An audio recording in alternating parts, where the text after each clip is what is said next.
على محمد وعلى آل محمد كما باركت على إبراهيم وعلى آل إبراهيم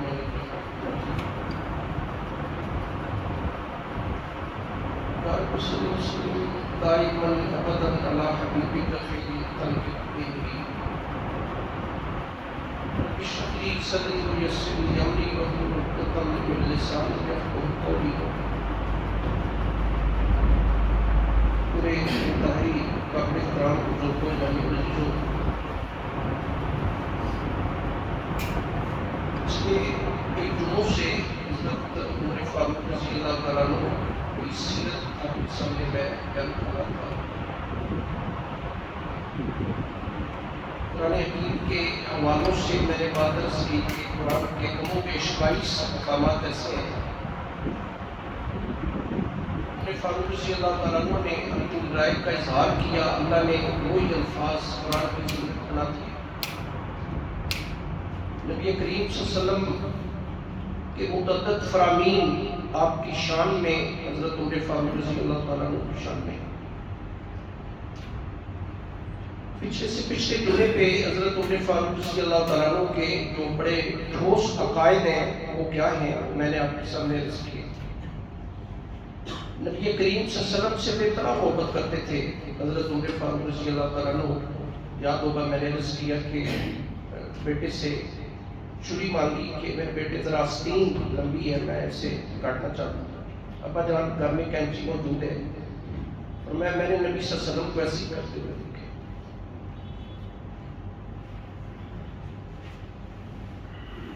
9 ہجری کی بات ہے، ایک وفد آیا بنو تمیم کا۔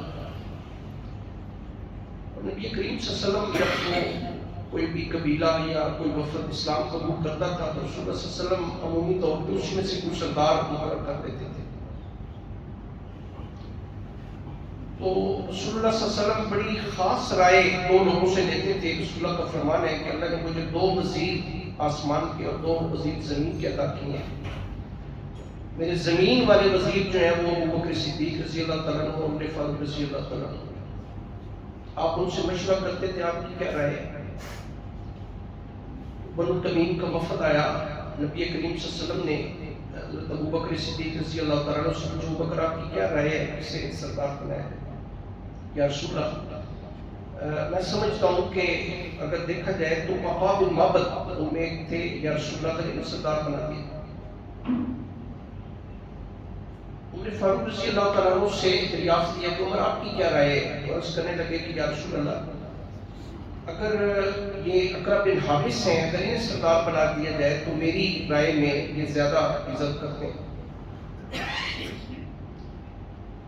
لمبی بات ہے، مختصراً یہ کہ شیخین ان دونوں کو ہماری تاریخی اصطلاح میں شیخین کہتے ہیں، ابو بکر صدیق اور عمر فاروق رضی اللہ۔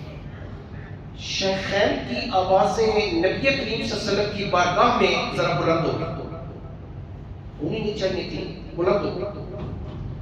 اس موقع پہ سورہ الحجرات کی ابتدائی 2 آیتیں اللہ پاک نے نازل فرمائی، یا ایھا الذین آمنوا لا تقدموا بین یدی اللہ ورسولہ، اور اگلی آیت یا ایھا الذین آمنوا لا ترفعوا اصواتکم فوق صوت النبی، یہ دونوں آیتیں اس موقع پہ اللہ نے نازل کہ فیصلہ تو محمد رسول اللہ نے فرمانا ہے۔ رسول اللہ نے تو اپنی آپ لوگوں سے رائے پوچھی ہے، اللہ کو یہ بات بھی پسند نہیں آئی کہ اگرچہ ان کے اپنے فضائل ہیں، میں عمر فاروق کی فضائل آپ کے سامنے عرض کر رہا ہوں، آپ یقین کریں کہ جب یہ آیت نازل ہوئی کہ ایمان والوں تمہاری آوازیں نبی صلی اللہ علیہ وسلم کی بارگاہ میں بلند نہیں ہونی چاہیے کہ ایسے نہ ہو کہ تمہارے اعمال ضائع ہو جائیں اور تمہیں پتہ بھی نہ چلے۔ حضرت افسر رضی اللہ تعالیٰ عنہ روایت کرتی ہیں، جو سے ریلیونٹ بات ہے میں عرض کرتا ہوں کہ حضرت افسر روایت کرتی ہیں کہ میرے والد اس کے بعد اتنے محتاط ہو گئے کہ اگر بات کرتے تھے دوبارہ انہیں پوچھنا پڑتا تھا کہ ابا جان آپ کیا کہہ رہے ہیں، کہ اللہ تبارک و تعالیٰ نے مجھے تنبیہ کی ہے اس آیت کریمہ میں، یعنی نبی کریم صلی اللہ علیہ وسلم سے اس قدر محبت ہے کہ سوال پیدا نہیں ہوتا، اس کے بعد آپ کا لہجہ اتنا دھیما ہو گیا کہ آپ تصور نہیں کر سکتے۔ نبی کریم صلی اللہ علیہ وسلم، یاد ہوگا میں نے پچھلے جمعے عرض کیا کہ عرض کرنے یا رسول اللہ میں بہت محبت کرتا ہوں اپنے بیوی بچوں سے پڑھ کے، اپنے ماں باپ سے پڑھ کے، اپنی اولاد سے پڑھ کے، ہر چیز سے پڑھ کے، نبی کریم صلی اللہ علیہ وسلم نے پوچھا کیا میں تمہاری جان سے بھی تمہیں زیادہ عزیز ہوں؟ اور اس نے کہا یا رسول اللہ ایسی کیفیت کوئی میں محسوس نہیں کر رہا. تو آپ کے چہرے کا رنگ بدلا اور آپ نے اس موقع پہ یہ حدیث مبارکہ ارشاد فرمائی کہ لا یؤمن احدکم حتی اکون احب الیہ من والدہ وولدہ والناس اجمعین. کہ بھئی آپ کامل ایمان والے تو نہیں ہو سکتے جب تک آپ اپنے والدین، اپنی اولاد اور تمام لوگوں سے اور اپنی جان سے بڑھ کے محمد رسول اللہ سے محبت نہیں کرتے. یقین کریں کہ بہت ساری باتیں تو میں آپ سے عرض کر چکا ہوں اور بہت ساری باتیں میں آج موجودہ حالات کے صرف واقعات سنے نہیں. اصل یہ ہوتا ہے کہ اللہ تبارک و تعالیٰ نے قرآن کے 2/3 میں اگر آپ دیکھیں تو واقعات اللہ بیان فرمائے. اور یہ واقعات اس لیے ہوتے ہیں کہ بندہ ان سے جو نیک لوگ ہیں معزت حاصل کرے، نصیحت حاصل کرے، اور جو برے لوگ ہیں وہ اس سے جو ہے وہ نصیحت حاصل کرے. اور ان کے لیے جو ہے کہ باعث عبرت واقعات ہیں جو اللہ تبارک و تعالیٰ قرآن میں بیان فرماتے ہیں. یہ واقعات اس لیے سنائے جاتے ہیں تاکہ ہمیں ترغیب ہو، ہمارے بچوں کو کچھ پتہ چلے کہ یہ کون لوگ تھے جن کی وجہ سے آج ہم لوگ عزت کی زندگی گزار رہے ہیں. قربانیاں تو یہ دیں گے، ہم نے تو قربانی دی نہیں. سچی بات یہ ہے کہ بڑے آئیڈیل لوگ تھے. یعنی جناب رسالت پاک صلی اللہ علیہ وسلم جن کے بارے میں اتنی حدیث میں نے آپ کو سنائی ہے کہ حضرت عمر فاروق رضی اللہ تعالیٰ عنہ کی شان میں جو ہے وہ نبی کریم صلی اللہ علیہ وسلم نے ارشاد فرمائی. تو آج ان کے کچھ عدل کے بارے میں اور انصاف کے بارے میں چند واقعات میں آپ سے بڑے معتبر حوالوں سے میں انشاءاللہ آپ کے سامنے عرض کروں گا کہ عمر فاروق رضی اللہ تعالیٰ عنہ اور نبی صلی اللہ علیہ وسلم سے کس قدر تعلق تھا اور کیا مقام تھا ان کا نبی کریم صلی اللہ علیہ وسلم کی مکہ فتح ہوا یا ڈیجی کی بات. مکہ فتح ہو گیا تو یہ نبی کریم صلی اللہ علیہ وسلم کی خدمت میں حاضر ہوئے. عرض کرنے لگے یا رسول اللہ، یا رسول اللہ میں نے قبل از اسلام یعنی اسلام کے قبول کرنے سے 6 نفری میں آپ نے اسلام کو. یا رسول اللہ یہ 8 ہجری میں مکہ فتح ہوا، یعنی 6 سال وہ مکی زندگی اور اس کے بعد جو 7 سال رہے تھے اس کے بعد یہ 8 سال یعنی گویا 15 سال پہلے. یا رسول اللہ، یا رسول اللہ میں نے ایک منت مانی تھی کہ میں کبھی کسی دن کعبۃ اللہ کے اندر 1 دن کا اعتکاف کروں. یا رسول اللہ کیا میں وہ اعتکاف کی وہ منت جو میں نے مانی تھی یا رسول اللہ میں کیا پوری کر سکتا ہوں؟ یا رسول اللہ، رسول اللہ صلی اللہ علیہ وسلم نے فرمایا کر سکتے ہیں. تو عرض کرنے لگے کہ یا رسول اللہ پھر میں کعبۃ اللہ کے اندر یہ اعتکاف کروں. جانے لگے. آپ یقین کریں نبی کریم صلی اللہ علیہ وسلم نے آواز دی عمر کی یا رسول اللہ. ذرا آپ اندازہ لگائیں نبی کریم صلی اللہ علیہ وسلم نے کیا فرمایا. آپ نے فرمایا عمر اپنی دعاؤں میں اپنے بھائی محمد رسول اللہ کو بھی یاد رکھا.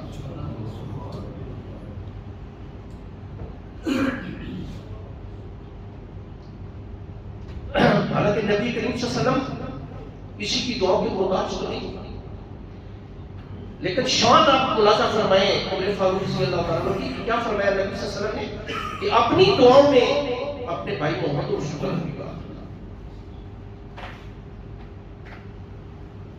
فاروق رضی اللہ تعالیٰ عنہ بڑی سادہ زندگی تھی. آج ذرا تھوڑا سا ہم اپنے ساتھ بھی اپنے حکمرانوں کے ساتھ بھی تھوڑا سا کمپیریزن بھی کریں گے. ایک دن 2 امہات المومنین نے حضرت صدیقہ عائشہ رضی اللہ تعالیٰ اور حفصہ رضی اللہ تعالیٰ عنہ، ایک ان کی بیٹی ہیں ایک ابو بکر صدیق کی بیٹی ہیں، دونوں نبی کریم صلی اللہ علیہ وسلم کی ازواج مطہرات ہیں، امہات المومنین ہیں. یہ دونوں مل کے انہوں نے پروگرام بنایا کہ امیر المومنین سے کیوں نہ ایک گزارش کی جائے کہ تھوڑا سا طرز معاشرت اگر بدل لیں. آپ خیال نہیں رکھتے لباس کا کیا کریں. ڈیلیگیشنز آتے ہیں باہر سے، قیصر و کسریٰ کے سفراء سفیر آتے ہیں. آپ کبھی اپنے لباس کا خیال نہیں آپ نے رکھا تو کبھی تھوڑی سی اپنی آپ یقین کریں کہ پھٹا ہوا ماما ہوتا تھا، پھٹے ہوئے جوتے ہوتے تھے. امیر المومنین عمر فاروق رضی اللہ عنہ تو اپنی کبھی طرز معاشرت تھوڑی سی بدلیں. ایک دن ان دونوں نے حوصلہ کر کے، پہلے تو حوصلہ ہی نہیں ہوتا تھا، حوصلہ کر کے امیر المومنین سے یہ عرض کی کہ آپ اگر اپنا تھوڑا سا اپنا رہن سہن تھوڑا سا بدل لیں. آپ یقین کریں کہ رو پڑے امیر المومنین کہ یہ کون کہہ رہی ہیں؟ امہات المومنین مجھے کہہ رہی ہیں. ٹھیک ہے میری بیٹی ہے لیکن رسول اللہ کی بیوی ہے، دوسری بھی رسول اللہ کی بیوی. فرمانے لگے عائشہ اور حفصہ کیا تمہیں نبی صلی اللہ علیہ وسلم کے گھر کی حالت یاد نہیں، کیفیت یاد نہیں؟ رسول اللہ صلی اللہ علیہ وسلم کے گھر میں آپ یقین کریں ایک مستشرق ہے، غیر مسلم ہے، محقق ہے، بہت بڑا اسکالر ہے، ہسٹری آف عرب کتاب لکھی ہے اس نے، پروفیسر جی، وہ لکھتا ہے کہ مسلمانوں کے نبی محمد رسول اللہ کے گھر میں کتنے کتنے مہینے چولہا روٹی نہیں جلتا تھا، اور صدیقہ عائشہ رضی اللہ تعالیٰ عنہ فرماتی خدا کی قسم 3 مہینے بعض اوقات کنسیکٹیو 3 مہینے چولہا محمد رسول اللہ کے گھر میں کبھی نہیں جلتا، اندازہ لگا لیا۔ تو عمر فاروق رضی اللہ تعالیٰ عنہ فرماتے ہیں کیا مجھے تم اس کی جو ہے وہ دنیا تربی کی مجھے ترغیب دے رہی ہے کہ جو رسول اللہ صلی اللہ علیہ وسلم کے گھر میں نہیں تھی۔ بیت المقدس فتح ہوا تو وہاں کے جو آبار اور روبان تھے، علماء اور مشائخ، یعنی آپ انہیں یعنی جو پادری اور ربی تھے، یہودیوں کے ربی ہوتے ہیں اور عیسائیوں کے پادری ہوتے ہیں، قرآن ٹرمینالوجی جو ہے وہ آبار اور روبان انہیں کہتے ہیں، علماء اور مشائخ آسان الفاظ میں۔ انہوں نے ابو عبیدہ ایٹ دیٹ ٹائم تو جرنیل تھے، سپہ سالار تھے، ابو عبیدہ بن الجراح رضی اللہ تعالیٰ عنہ، پچھلے جمعے میں نے ذکر کیا تھا، خالد بن ولید رضی اللہ تعالیٰ عنہ، یہ دونوں فاتحین ہیں جنہوں نے بیت المقدس فتح کیا، عمر فاروق رضی اللہ تعالیٰ عنہ۔ جو علماء اور مشائخ تھے یہودیوں اور عیسائیوں کے، انہوں نے کہا جناب آپ کے امیر المومنین کبھی آ جائیں، کوئی شرط نہیں ہوتی، کوئی ٹرمز اینڈ کنڈیشنز نہیں، وہ آئیں، ہم چاہتے ہیں آپ کے حوالے کریں، ہماری صرف شرط یہ ہے کہ ایک بار وہ بیت المقدس آئے۔ ابو عبیدہ بن الجراح رضی اللہ تعالیٰ عنہ نے قصد بھیجا مدینہ طیبہ کے امیر المومنین آپ تشریف لے آئیں، یہ یہاں کے جو یہودی اور عیسائی ہیں ان کے علماء ہیں، ان کی یہ خواہش ہے کہ آپ آ جائیں، ہماری کوئی جو ہے وہ شرط نہیں ہوگی، ہم چاہتے ہیں آپ کے حوالے کریں۔ امیر المومنین عمر فاروق رضی اللہ تعالیٰ عنہ کے بڑے مشیر جو ہیں حضرت علی رضی اللہ تعالیٰ عنہ، ان سے پوچھا کیا کرنا ہے، انہوں نے کہا ضرور جانا چاہیے۔ اب یہ قافلہ شام جا رہے ہیں، ذرا پروٹوکول آپ ملاحظہ فرمائیں، اس لیے میں بات عرض کر رہا ہوں کہ آج موجودہ تناظر میں ماشاءاللہ ہر بندہ بڑا انفارمیٹو ہو گیا ہے، صبح شام آپ ٹی وی دیکھتے ہیں، ذرا پروٹوکول آپ ملاحظہ فرمائیں۔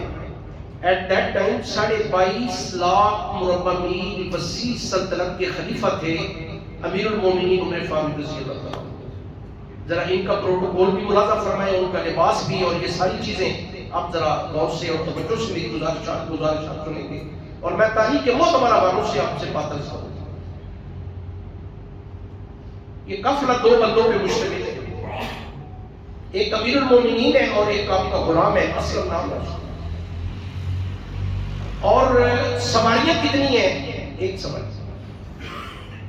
لوگ صحابی نے کہا کہ کم از کم 2 سواریاں تو لیں، کہنے کہ نہیں، یہ بیت المال کے اونٹ ہے اور سواری ایک ہی ہوگی، اور ترتیب یہ ہوگی کہ 3 میل میں سوار ہوں گا، 3 میل میرا غلام سوار ہوگا۔ یہ قافلہ مدینہ سے اس طرح چلا کہ 3 میل امیر المومنین سوار ہے، اگلے 3 میل آپ کا غلام سوار ہے۔ اب ادھر سب سے پھر پتہ کو چل گیا امیر المومنین فلاں دن چلے ہیں، ادھر ان دونوں جو جرنیل تھے ہمارے، انہوں نے پروگرام بنایا، جناب ابو عبیدہ بن الجراح اور خالد بن ولید رضی اللہ تعالیٰ عنہ کا، امیر المومنین لباس کا خیال نہیں رکھتے، تو کیوں نہ ہم جو ہے وہ ان کے لیے کوئی اچھا سا لباس تیار کروا دیں تاکہ آگے بڑھ کے استقبال بھی کریں 3 میل، اور انہیں یہ لباس بھی پیش کریں کہ آپ نے ان کے بڑے لوگوں سے ملنا ہے، آبار اور روبان سے، تو کم از کم لباس تو آپ کا اچھا ہوگا۔ لباس تیار کروایا گیا، امیر المومنین عمر فاروق رضی اللہ تعالیٰ عنہ پتہ چلا بھی پہنچ گئے، آپ نے آگے بڑھ کے استقبال کیا اور کہا کہ امیر المومنین یہ آپ کے لیے ہم نے لباس تیار کروایا ہے، یہ اگر آپ زیب تن کر لیں اس میں ہماری بڑی عزت افزائی ہوگی، آپ نے وہاں پہ بڑے ملنے ہیں ان لوگوں سے۔ جواب سنا امیر المومنین عمر فاروق رضی اللہ تعالیٰ عنہ نے فرمایا ابو عبیدہ اور خالد رب ذوالجلال کی قسم ہے کہ یہ عزت ہمیں لباس کی وجہ سے نہیں، لا الہ الا اللہ محمد رسول اللہ کی وجہ سے۔ یہ جو روم فتح ہو رہا ہے، ایران فتح ہو رہا ہے، ترکستان، خراسان، آرمینیا، آذربائیجان، یہ سارے علاقے جو فتح ہو رہے ہیں، یہ لباس کی وجہ سے عزت نہیں ہے۔ یہ عزت ہمیں لا الہ الا اللہ محمد رسول اللہ کی وجہ سے ملی۔ سمجھ میں ایک بات کروں کہ یہ لباس جس سے تن توجلا ہو جاتا ہے، من کی میل نہیں اترتی، یہ لباس کل اتر جائے گا۔ ایک تو آپ جانتے ہیں جتنا زد پر بھی لباس ہو، جب بندہ فوت ہو گیا ہے تو یہ لباس بعض ایسے بھی ہوتے ہیں، شاید آپ کو تجربہ ہے یہ نہیں، ڈیڈ باڈی اکڑ جاتی ہیں اور یہ کینچی سے کاٹ کے اتارنا، بٹھا کے نہیں، یہ لباس اتر جائے گا۔ اور شاید آپ جانتے ہیں یہ نہیں کہ نبی کریم صلی اللہ علیہ وسلم کا فرمان ہے کہ بندہ اللہ کے حضور جائے گا تو بغیر لباس کے جائے گا۔ لباس اسے ملے گا کہ جسے اللہ چاہیں گے۔ میں بات عرض کر دیتا ہوں آپ سے، قرآن حکیم میں سورہ انعام میں اللہ تبارک و تعالیٰ فرماتے ہیں کہ بندے کو قیامت کے دن میرے پاس ایسے آنا پڑے گا جیسے دنیا میں آئے۔ اب اس کی دو کلیفیکیشنز ہیں، مفسرین نے دو آراء کا اظہار کیا ہے، میں دونوں عرض کرتا ہوں۔ ایک یہ ہے کہ جس طرح بچہ دنیا میں اکیلا آتا ہے، ایکسپشنز ہیں، استثناء ہے کہ ٹوئنز پیدا ہوں، دو بچے پیدا ہوں، ورنہ عمومی طور پہ 99.99% بچہ ایک ہی آتا ہے دنیا میں، بیٹی ہوئی۔ اللہ قرآن میں فرماتے ہیں آپ کو ایسے آنا پڑے گا جیسے آپ دنیا میں آئے، اٹ مینس اکیلے آنا پڑے گا۔ اور اللہ نے قرآن حکیم میں 16ویں پارے میں اس کا ذکر بھی کیا، وہ کلو آتی ہے یوم القیامت فردا، اکیلے آنا پڑے گا، میرے پاس آپ اکیلے آئے۔ اور دوسرا مفسرین نے اس رائے کا اظہار کیا جس کی تصدیق رسول اللہ نے فرمائی حدیث میں کہ جس طرح دنیا میں بندہ بے لباس آیا، اسی طرح اللہ کے حضور بھی بے لباس آیا۔ صدیقہ عائشہ جب رسول اللہ نے یہ بات ارشاد فرمائی، حضرت عائشہ صدیقہ رضی اللہ تعالیٰ عنہ عرض کرنے لگی کہ یا رسول اللہ بے لباس ہو بھی جائیں گے تو شرم نہیں آئے گی؟ سنیں کیا فرمایا نبی کریم صلی اللہ علیہ وسلم نے، خدا کی قسم ہوش ہی نہیں ہوگی، ہوش ہی نہیں ہوگی۔ اللہ فرماتے ہیں یوم یفر المرء من اخیہ و امیہ و ابیہ و صاحبتہ و بنیہ، بڑا ہولناک دن، بھائی بھائی سے بھاگ رہا، ماں بیٹے سے بھاگ رہا، ماں بیٹی سے بھاگ رہی، تو کوئی کسی کی سننے کے لیے تیار نہیں۔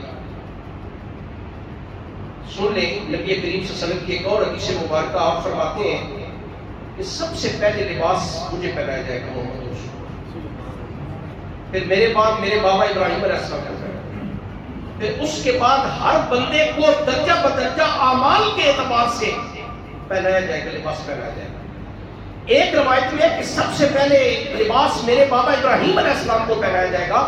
شاید آپ جانتے ہیں کہ نہیں، نمرود کے زمانے میں جب ابراہیم علیہ السلام کو آگ میں ڈالا گیا، بے لباس کر کے ڈالا گیا، ہاتھ پاؤں باندھ کے ڈالا گیا، منجنیق میں ڈال کے آگ کو ڈالا گیا، لہٰذا رسول اللہ فرماتے ہیں سب سے پہلے لباس میرے بابا ابراہیم علیہ السلام کو پہنایا۔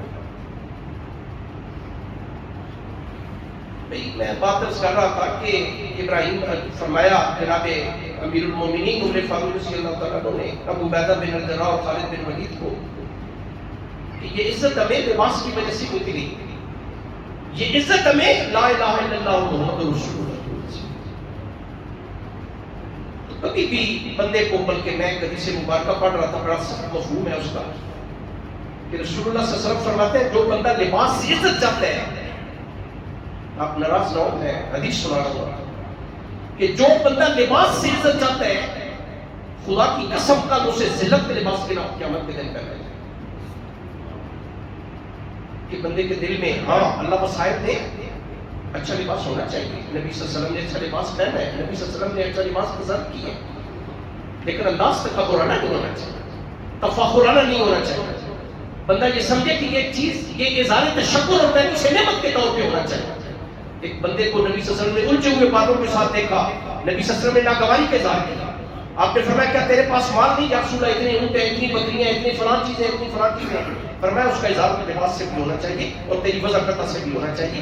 اصل جو بات میں عرض کرنا چاہتا ہوں کہ یہ تکبرانہ لباس نہیں ہونا چاہیے، اس میں تفاخرانہ انداز نہیں ہونا چاہیے، اس میں کسی دوسرے کی حقارت کا انداز نہیں ہونا چاہیے کہ دوسرے بندے کو بندہ گھٹیا سمجھے۔ تو میرے بھائی عزیزو، چونکہ یہ امیر المومنین عمر بڑے آئیڈیل انسان تھے، جمعے والا دن تھا، آپ تشریف لائے، آپ نے قرآن کی ایک آیت پڑھی 5ویں پارے میں، یا ایھا الذین آمنوا اطیعوا اللہ واطیعوا الرسول واولی الامر منکم، ایمان والو اللہ کی اطاعت کرو، اللہ کے رسول کی اطاعت کرو اور اپنے امیر المومنین کی اطاعت کرو۔ ایک بندہ کھڑا ہو گیا، کہنے لگا امیر المومنین ہم بڑی دیر سے آپ کا انتظار کر رہے ہیں، مسجد نبی ساری بھری ہوئی، ہم آپ کا انتظار، ہم آپ کے غلام ہیں، اتنی دیر سے آپ کا انتظار کر رہے ہیں۔ اس کے راوی حضرت عبداللہ بن مسعود رضی اللہ تعالیٰ عنہ، بڑے کبار صحابہ میں سے عبداللہ بن مسعود رضی اللہ تعالیٰ عنہ، کہنے لگا جی جواب دیں امیر المومنین آپ اتنی لیٹ کیوں ہیں؟ یقین کریں مسجد نبی بھری ہوئی ہے، عمر فاروق رضی اللہ تعالیٰ عنہ کی آنسوں سے آنکھوں سے ٹپ ٹپ آنسو گر رہے ہیں۔ اور فرمایا خدا کی قسم میرے پاس یہ ہی کرتا تھا، صبح دھویا میں نے اور موسم ایسا تھا کہ جلدی خشک نہیں ہو سکتا، یہ پہن کے میں آپ کے پاس آ گیا۔ عبداللہ بن مسعود فرماتے ہیں کہ میں نے وہ کرتا دیکھا 17 پیبند لگے ہوئے تھے اس میں، ایک چمڑے کا بھی تھا، میں برداشت نہیں کر سکا، باہر آ کے رو دیا کہ یہ حالت ہے امیر المومنین عمر فاروق رضی اللہ تعالیٰ عنہ۔ اندازہ لگا لیا۔ ایک دن آپ نے جمعے والا دن تھا، اسمعوا واطیعوا، سنو اور اطاعت کرو میری۔ عمر فاروق رضی اللہ تعالیٰ عنہ کھڑا، سلمان فارسی کھڑے ہو گئے رضی اللہ تعالیٰ عنہ، نام سنو باپ نے۔ سلمان فارسی رضی اللہ تعالیٰ عنہ کھڑے ہو گئے، کہنے لگے جناب ذرا اس کرتے کا حساب تو دیں، آج ہم بھی صبح شام ٹی وی پہ دیکھ رہے ہیں یہ احتساب ہو رہا ہے، احتساب ہو رہا ہے، ذرا آپ اندازہ لگائیں کہ لوگ کتنا بڑا احتساب کرتے تھے۔ جناب کرتے کا حساب دیں، مال غنیمت میں ایک چادر آپ کے حصے میں آئی تھی، آپ اتنے وجیح اور اتنے قداور ہیں کہ ایک چادر سے آپ کی یہ کرتا تیار نہیں ہو سکتا تھا، یہ دوسری چادر کہاں سے؟ امیر المومنین عمر فاروق رضی اللہ تعالیٰ عنہ نے اپنے بیٹے عبداللہ کی طرف اشارہ کر بیٹے ذرا چچا کو جواب دو۔ انہوں نے کہا جناب ایک چادر میرے حصے کی تھی، میرے ابا نے مجھ سے مستعار گزار دی ہے کہ جب دوبارہ چادریں آئیں گی میں تیری چادر تمہیں واپس لوٹا دوں۔ کہنے لگے آپ امیر المومنین آپ خود مشہور کریں، اندازہ لگا کیسے لوگ تھے اور کیسے امیر المومنین تھے۔ ایک دن آپ کہنے لگے جمعے والا دن بھرم مسجد نبوی، کہنے لگے اگر میں صراط مستقیم سے ہٹ جاؤں کیا کریں گے آپ؟ ایک چرواہا، عام سا چرواہا بھیڑیں چرانے والا کھڑا ہو گیا، تلوار نیام سے باہر نکالی، دستے پہ ہاتھ رکھا اور کہا رب ذوالجلال کی قسم ہے تلوار کی نوک سے ہو تمہیں سیدھا کر دیا۔ روک ڈالنے کے لیے کہنے لگے تو جانتا نہیں کس کی شان میں گستاخی کر رہے ہیں؟ کہنے لگا میں جانتا ہوں آپ عمر بن خطاب ہیں، ہمارے امیر المومنین ہیں، لیکن اگر آپ صراط مستقیم سے ہٹ جائیں گے میں تلوار کی نوک سے تمہیں سیدھا کر دوں۔ امیر المومنین فرمانے لگے جب تک ایسے لوگ موجود ہیں عمر کبھی صراط مستقیم سے نہیں آ سکتا۔ یہ باتیں صرف ہم آپ کو سنا ہی سکتے ہیں، سچی بات یہ ہے۔ آرمینیا کا سردار آیا، عتبہ بن فرقت اس کا نام تھا، میں کوشش کروں گا میں عرب پاک حوالے سے، عتبہ بن فرقت اس کا نام تھا۔ امیر المومنین کے آپ پہ اسلام قبول کیا، امیر المومنین نے خوشی کا اظہار کیا، فرمایا آپ میرے ذاتی مہمان ہو، آج اگر آپ پرائم منسٹر یا کسی چیف ایگزیکٹو کے آپ مہمان ہو تو ذرا آپ اندازہ لگائیں نا کہ آپ کتنے خوشی سے پھولے نہیں سمائیں گے جناب چیف منسٹر یا پرائم منسٹر یا پریزیڈنٹ آف پاکستان یا چیف ایگزیکٹو جو ہے اس کا مہمان۔ امیر المومنین عمر فاروق نے فرمایا آپ میرے ذاتی مہمان۔ کھانے کا وقت ہوا، کھانا ہے، کھانا ذرا ملاحظہ فرمائیں، امیر المومنین عمر فاروق رضی اللہ تعالیٰ عنہ کا کھانا ہے۔ جیسے ہم کہتے ہیں کہ چلیں بسم اللہ کریں، بیٹھ کے نیچے بیٹھ کے کھاتے تھے، شروع کریں۔ کھانا کیا ہے ذرا آپ مینیو ملاحظہ فرمائیں، جو کی روٹی ہے اور سالن جو ہے وہ موٹا پسا ہوا نمک ہے اور وہ پانی میں حل کیا ہوا، اس کے علاوہ خدا کی قسم کوئی سالن نہیں۔ جو کی روٹی اور موٹا پسا ہوا نمک جو ہے اور پانی میں حل کیا ہوا یہ سالن ہے۔ اسے کہا بسم اللہ کریں، اس نے ایک لقمہ لیا، لقمہ اندر نہ جائے، وہ سردار ہے اپنے آرمینیا پورے علاقے کا۔ امیر المومنین کہتے ہیں یار آپ کھانا نہیں کھا رہے؟ کہنے لگے کھا رہا ہوں۔ تھوڑی دیر بعد پھر کہا یار آپ نے ایک لقمہ لیا ہے کھانا نہیں کھا رہے؟ اس نے کہا مہمانوں کے ساتھ یہی سلوک کرتے ہیں۔ فرمایا کیا ہوا؟ کہنے لگا کہ آپ کیوں کی روٹی نہیں کھاتے؟ جواباً سوال کر دیا امیر المومنین نے، آپ نے فرمایا کہ کیا میری سلطنت کا رہنے والا عام ہر آدمی کیا کیوں کی روٹی کھا سکتا ہے؟ کہنے لگا نہیں کھا سکتا۔ کہنے لگے رب ذوالجلال کی قسم ہے میرے اوپر کیوں کی روٹی اس وقت تک حرام ہے جب تک میری سلطنت میں رہنے والا ایک عام بندہ بھی کیوں کی روٹی نہیں کھا سکتا۔ ذرا آج شو کارڈ ہمارے جو بڑے ہیں ذرا ان کے دسترخوان دیکھ لیں اور ذرا دیکھ لیں کہ غریب آدمی یعنی کیا ان کے درمیان جو ہے.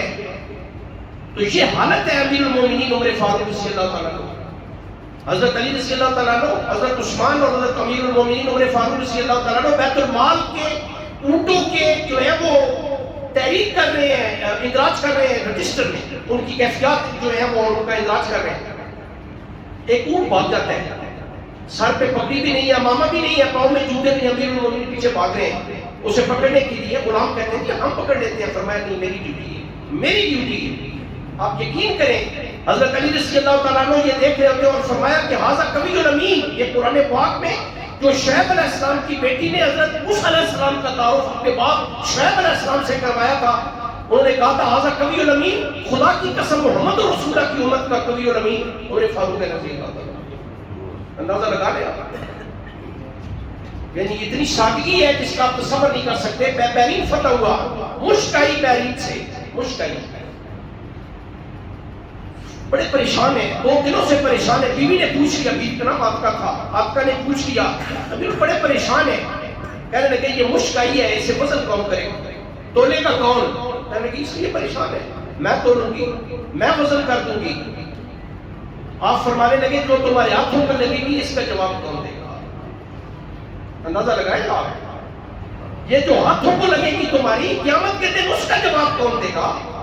محقق ایک بیت المال کے امین تھے، صبح جھاڑو دیا، کہیں 1 درہم نیچے پڑا تھا، وہ ملا.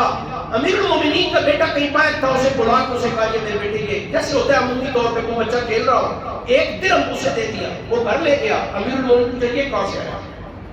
کہنے لگا وہ چچا نے، وہ جو بیت المال کے امین ہے انہوں نے دیے.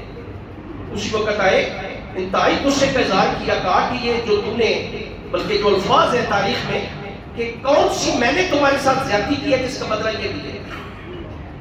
کل قیامت کے دن امت محمدیہ جب مجھ سے سوال کرے گی میں اسے 1 درہم کا کیا جواب دوں گا؟ اندازہ لگا لیں کہ امت محمد رسولہ جب مجھ سے یہ سوال کرے گی تو میں کیا جواب دوں گا اسے؟ طلحہ بن عبید اللہ روایت کرتے ہیں، یہ شب مبشرہ میں سے یہ روایت کرتے ہیں کہ مجھے پتہ چلا کہ امیر المومنین مدینہ طیبہ کے مضافات میں ایک بستی کے ایک گھر میں سے آدھی رات کو نکل رہے ہوتے ہیں. 2-3 بار اس کا مشاہدہ کیا گیا. کہنے لگے میں بڑا تذبذب کا شکار تھا کہ کیسے ممکن ہے کہ آدھی رات کو اور امیر المومنین کے گھر سے نکل رہے ہوں. ہاں یہ تو ٹھیک ہے کہ گشت کیا کرتے تھے، امیر المومنین رات کو گشت کیا کرتے تھے، لیکن یہ کیسے ممکن ہے کہ رات اس گھر سے نکل رہے ہوں؟ کہتے ہیں میں نے جاسوسی کی. طلحہ بن عبید اللہ اشرف مبشرہ میں سے ہیں اور یہ چوتھے مسلمان تھے ابتدائی سابقون الاولون میں سے. یہ کہتے ہیں کہ میں چھپ چھپ کے میں نے دیکھا، اور میں نے کیا دیکھا کہ امیر المومنین رات واقعی آ رہے ہیں، آدھی رات میں وقت ہے. آپ نے اچھی طرح وہ پکڑی جیسے ہم جو ہے نا وہ ڈاٹا سا باندھ لیتے ہیں، مناسا باندھ لیتے ہیں. اندر گئے، میں نے جب تحقیق کی تو پتہ چلا ایک بری یا نابینا عورت رہتی ہے جس کا آگے پیچھے کوئی نہیں ہے. خدا کی قسم امیر المومنین آئے، جھاڑو دیا، پانی بھر کے رکھا اور سارے کام کیا امیر المومنین عمر فاروق. جو غلام یا خادمہ کرتی ہے وہ کام امیر المومنین عمر فاروق رضی اللہ تعالیٰ. یہ لوگ تھے کہ جو اصل خادم تھے اور سمجھتے تھے کہ واقعی جو ہے وہ امیر المومنین جو ہے وہ خادم ہے. یاد ہوگا رمضان میں نے کیا کہ امیر المومنین عمر فاروق رضی اللہ تعالیٰ نے گشت کیا کرتے تھے، گشت کر رہے تھے. رات کا آخری پہر تھا کہ گھر میں سے کچھ آوازیں آ رہی تھی. آپ نے کان لگا دیا. ہمارے لیے یہ جائز نہیں ہے، ہم کسی کی بات نہیں سن سکتے. امیر المومنین اس لیے کہ چونکہ امیر المومنین ہے، شاید کوئی جو ہے وہ ضرورت مند ہو، میں اس کی ضرورت پوری کر دوں، حاجت مند ہو. آپ نے کان لگا دیے. ماں بیٹی سے کہہ رہی ہے کہ میری بیٹی بکریاں دو نہیں ہیں، امی دو نہیں ہیں، ذرا پانی ملا دو. امی پانی کس لیے ملانا ہے؟ کہا کہ میری بیٹی کو خالص دودھ دے کے گزارا نہیں ہوتا، تیرا باپ بھی نہیں، بھائی بھی نہیں، کوئی مرد گھر میں کمانے والا ہے نہیں، ہم دونوں باپ بیٹی ہیں، تو لہٰذا تھوڑا سا پانی ملا دو، وہ دودھ ذرا بڑھ جائے گا، ہماری ضرورت بھی پوری ہو جائے گی. کرنی نہیں ایسے. نبی کریم صلی اللہ علیہ وسلم کا فرمان ہے جس نے ملاوٹ کی ہے میری امت میں سے نہیں ہے. اور پھر آپ جانتی ہیں امیر المومنین بڑے سخت ہیں، انہوں نے اعلان کر رکھا ہے کہ خبردار کوئی ملاوٹ نہ کرے. ان کا کوڑا بڑا سخت ہے. تو ماں بیٹی سے کہتی ہے کہ کہاں تیرا امیر المومنین سویا ہوگا اپنے آرام سے اپنے بستر پہ. تو بیٹی کہتی ہے ماں کیا ہوا؟ امیر المومنین سو رہا ہے، امیر المومنین کا خدا تو جاگ رہا ہے. یہ بات صرف سنے نہیں. امیر المومنین فرماتے ہیں میں پھڑک اٹھا بچی کی بات سن کے کہ یہ ایمان اس بچی کا کہ اگر امیر المومنین سو رہا ہے، کیا ہوا امیر المومنین کا خدا کو جاگ رہا ہے؟ صبح کی نماز کے بعد آپ نے اس وقت کی خاتون اول جو آپ کی بیوی تھی، خاتمہ نہیں، بیوی کو بلایا اور کہا فلاں محلے میں جاؤ، ایک بیوہ عورت ہے اسے بلا کے لے آؤ. بیٹوں کو بلا لیا اور کہا کہ میرے بیٹو ایک رشتہ بہت اچھا ہے، مجھے تو شادی کی عادت نہیں کرنا، میں خود شادی کرتا ہے، رشتہ بہت اچھا ہے، آج ہم بھی دیکھتے ہیں، رشتے دیکھتے ہیں. آج آپ بھی اپنے بچوں کے لیے، اپنے بھائیوں کے لیے، اپنے عزیزوں کے لیے رشتے دیکھتے ہیں. امیر المومنین فرماتے ہیں میرے بیٹو ایک رشتہ بہت اچھا ہے. نبی کریم صلی اللہ علیہ وسلم کا ضمن میں ایک فرمان عرض کرتا ہوں آپ سے. رسول اللہ فرماتے ہیں جب بھی آپ شادی کرتے ہیں تو 4 اسباب، 4 وجوہات ہوتی ہیں کہ آپ رشتہ دیکھتے ہیں، رشتہ سلیکٹ کرتے ہیں. کیا وجوہات ہیں؟ نمبر 1 مال کی بنیاد، مال بڑا ہے. آج ہم دیکھتے ہیں مال کتنا مال ملے گا جی مجھے. نمبر 1. نمبر 2 جمال کی بنیاد پہ، ماشاءاللہ بچی بہت خوبصورت ہے، دیکھنا چاہیے، ٹھیک ہے، جمال کی بنیاد پہ. نمبر 3 حسب نسب کی بنیاد پہ، خاندان بہت اونچا ہے. اور نمبر 4 سیرت کی بنیاد پہ کہ بچی ماشاءاللہ بہت نیک ہے، عالمہ ہے، فاضلہ ہے، قاریہ ہے، پردہ کرتی ہے، بہت اچھی ہے، بڑی باحیا بچی ہے. یہ 4 اسباب ہیں جو کسی بھی نکاح کا سبب بنتے ہیں.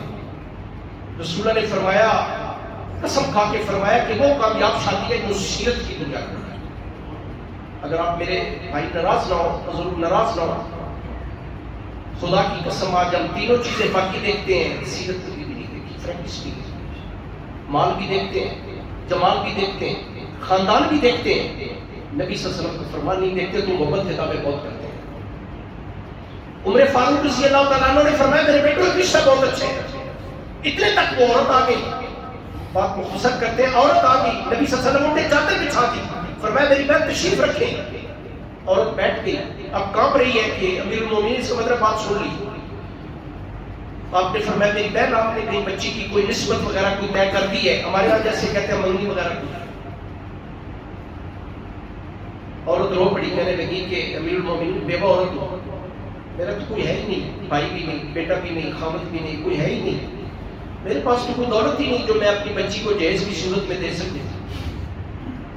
تاریخ میں آتا ہے امیر المومنین بھی رو پڑے.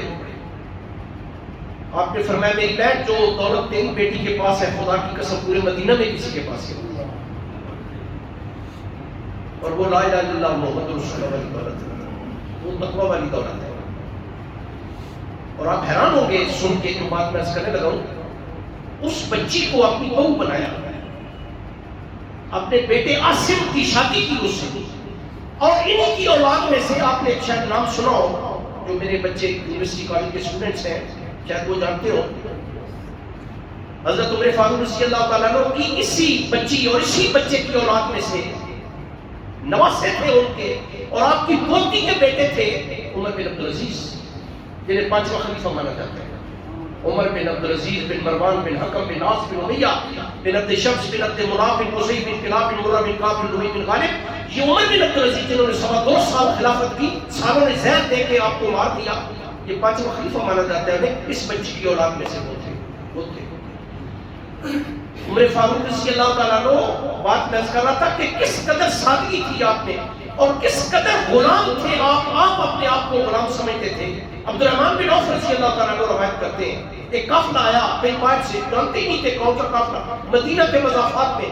خدا کی قسم ساری رات ہم پہرا دیتے رہے وہاں پہ، اور انہیں پتہ ہی نہیں چلا کہ سارا قافلہ سوئے ہوئے، اور امیر المومنین اور میں ساری رات ان کا پہرا دے رہے. امیر المومنین تنے تنہا، رات کا آخری پہر ہے، آپ مدینہ سے باہر نکلے، کیا دیکھا کہ ایک خیمہ لگا ہوا ہے، خیمے کے باہر ایک بندہ انتہائی پریشانی کے عالم میں ٹہل رہا ہے. آپ قریب گئے، آپ نے کہا بھائی خیریت ہے؟ کہنے لگا کہ مسافر ہوں، میری بیوی میرے ہاں ولادت متوقع ہے، بچہ ہونے والا ہے، گھر میں کوئی عورت ہے نہیں، کوئی بندہ ہے ہی نہیں. آپ نے کہا میرے بھائی پریشان ہو، فوری طور پہ گھر ہے، اپنی بیوی ام کلثوم، یہ حضرت علی اور فاطمہ الزہرا کی بیٹی تھی، انہیں کہا کہ بھائی بہت اچھا موقع ہے خدمت کا. انہیں ساتھ لیا، اس بدو کے خیمے میں بھیج دیا کہ تم اندر جاؤ، میں باہر بدو کے پاس بیٹھا ہوں. تھوڑی دیر بعد انہیں کلثوم نے مبارک دی. امیر المومنین اپنے بدو بھائی کو مبارک دی، اللہ پاک نے بیٹا دیا ہے. وہ کام کیا، یہ امیر المومنین ہے، خادم میں بھائی ہوں تمہارا، میں خادم ہوں. یہ مثالیں اب ہم آپ کو سنا ہی سکتے ہیں. سچی بات یہ ہے، یہ وہ لوگ تھے، یہی آپ کی بیوی ام کلثوم آج مقدمات چل رہے ہیں، ذرا تھوڑا سا کمپیریزن کر لینا جو بات میں کرنے لگا ہوں. ام کلثوم انہوں نے تحفہ بھیجا عطر اور کھجوریں مدینہ کی کسے؟ کیسر روم کی بیوی کو. ایٹ دیٹ ٹائم بڑی دو سلطنتیں تھیں، ایک روم اور ایک ایران. کیسر روم کی بیوی کو تحفہ دینا چاہیے، کوئی حرج والی بات نہیں. تحفہ بھیجا، اس نے جواباً ہیرے جواہرات بھیجے. ام کلثوم کے لیے جو بیوی ہے حضرت امیر المومنین عمر فاروق رضی اللہ تعالیٰ عنہ، امیر المومنین کو پتہ چلا، آپ نے کہا بیوی یہ مجھے دیں. کیوں؟ یہ میرے تحفے ہیں. کہا نہیں، یہ تحفے آپ کے نہیں. اگر امیر المومنین کی بیوی نہ ہوتی تو تحفے ملتے آپ کو. خدا کی قسم بیت المال میں جمع کرتا. آپ کے بیٹے عبداللہ بن عمر نے گھوڑا پال رکھا تھا اور گھوڑا چلتا تھا، یعنی اس چراگاہ میں جس میں بیت المال کے اونٹ چلا کرتے تھے. فرما ہوا خوب موٹا تازہ بیچ دیا، بہت اچھے پیسے ملے. بیٹے کو بلایا اور کہا میرے بیٹے بڑا اچھا گھوڑا بکا ہے، کتنے کا بکا ہے؟ بڑے خوش تھے بیٹے عبداللہ بن عمر رضی اللہ تعالیٰ عنہ. کہا میرے بیٹے کو پیسے ذرا مجھے دیں. پیسے لے کے بیت المال میں، ابا جان گھوڑا میرا تھا، میرے بیٹے چلتا کہاں تھا؟ بیت المال میں. اس میں میرے بیٹے تیرا حصہ نہیں ہے، یہ عوام الناس کا حصہ ہے، ان کا ہے، اس میں تیرا حصہ ہے. باقی گزارش اللہ